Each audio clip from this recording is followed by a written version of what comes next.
Hello. So, I haven't been on here recently because I've been job hunting. Fun, fun. Never moved to Indiana, guys. No, it's just not worth it. We're last in the fucking pay grade at all. Last in education.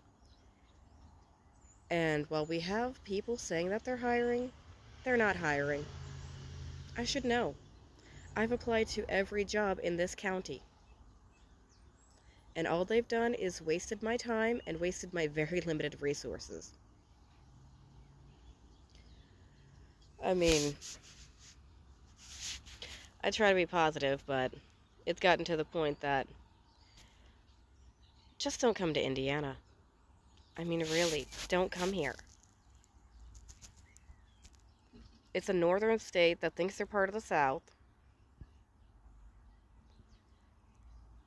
They're fucking too uppity for their own good.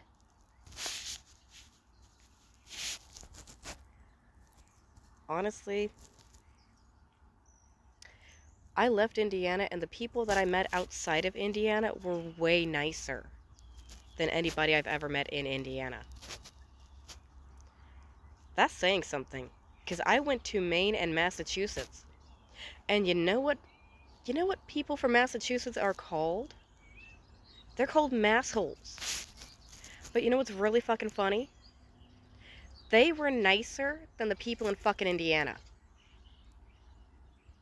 Just saying. I mean, if you like scraping by on the poverty line, move here, not a problem. If you like meth, come to Indiana. Because we have a booming business for that. Because it's the only fucking business that actually pays people. I know.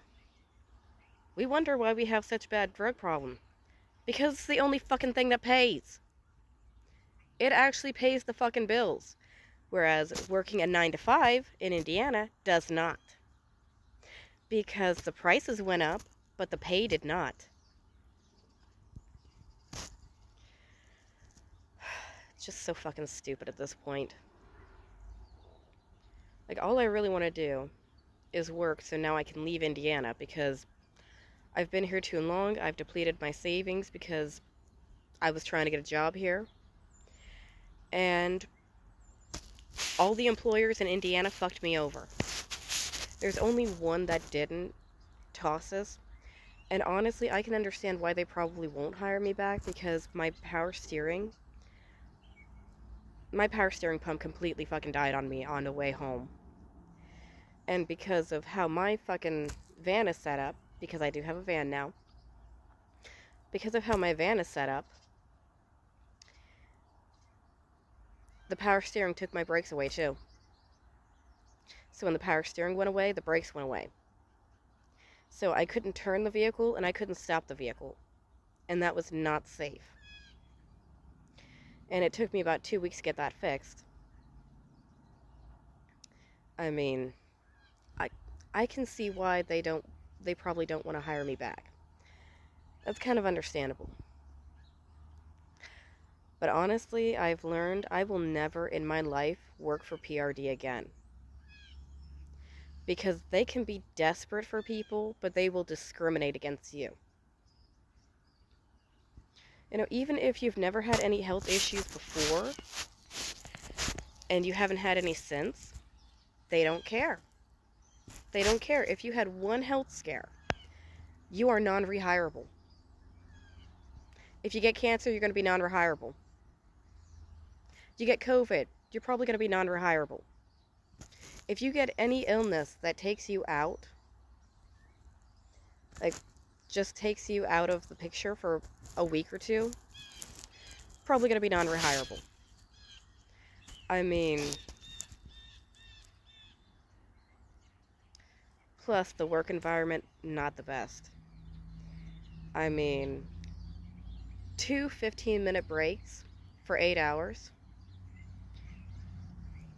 and a third for 12 hours. Yeah. that's really helpful to the people who are working for you and working their asses off for you. You know, 15 minutes is enough time to eat, to shit, to do anything you need to do. And of course, they didn't always like to actually have people give you breaks. You had to give your own break.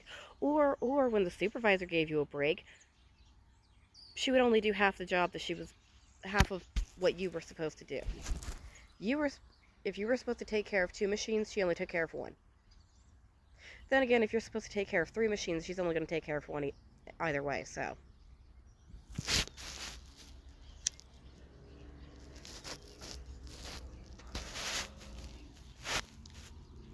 It's literally just, and the harassment you got from the managers, from the shifts that you didn't work, oh my god. Technically they're not managers. Technically they were just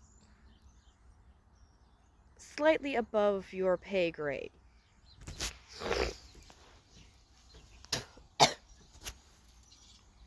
But they're technically your supervisors. And let me tell you, the harassment you would get from them, unbelievable. Especially if you didn't work on their shift. Absolutely insane. And they wondered why their turnover rate was so high. It's not because the work was hard. It was because management liked to harass people and blame them for things that weren't their fault. Because at PRD, you only get credit for 4 hours of work when you work 8 hours. Only 4 hours of work, of your actual work. After that, you're basically taking credit for somebody else's work, and if they did a shit job, you're the one in trouble for it. Just like if they did a shit job after you left, after your shift was over and somebody came to replace you, if they did a shit job, that was on you. Yeah. Just not a good place to work. I tried applying there. They have said I'm non-rehirable, and apparently I'm only non-rehirable because I got really sick one time. Just one time. And it was bad enough that, never did it before, never did it since, but I had a seizure. It's never happened before, and it's not happened since. But, they don't care. They don't care if you've not had a seizure for over 2 years. They don't care if you're perfectly healthy for over 2 years. One time, just one time is all it takes to make you non-rehirable. Any type of emergency, one time is all it takes to make you non-rehirable. So, do what you will with that information. I'm not really gonna say all the shit that they did, even though I could. Because let's be honest, it's not like they're the only people that really want to work at that place. Really, the only people who want to work in Indiana are the people who have a severe drug habit and are desperate to actually fund that. Because everyone here is just scraping above the poverty line. Like, unless you're a celebrity that came from out of town, everyone here is just scraping above poverty.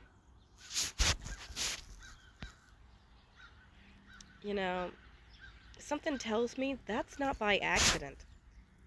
I think the Indiana government wanted it that way.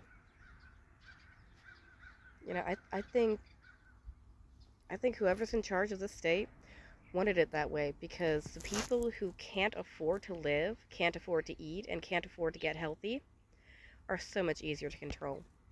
And that's what they want.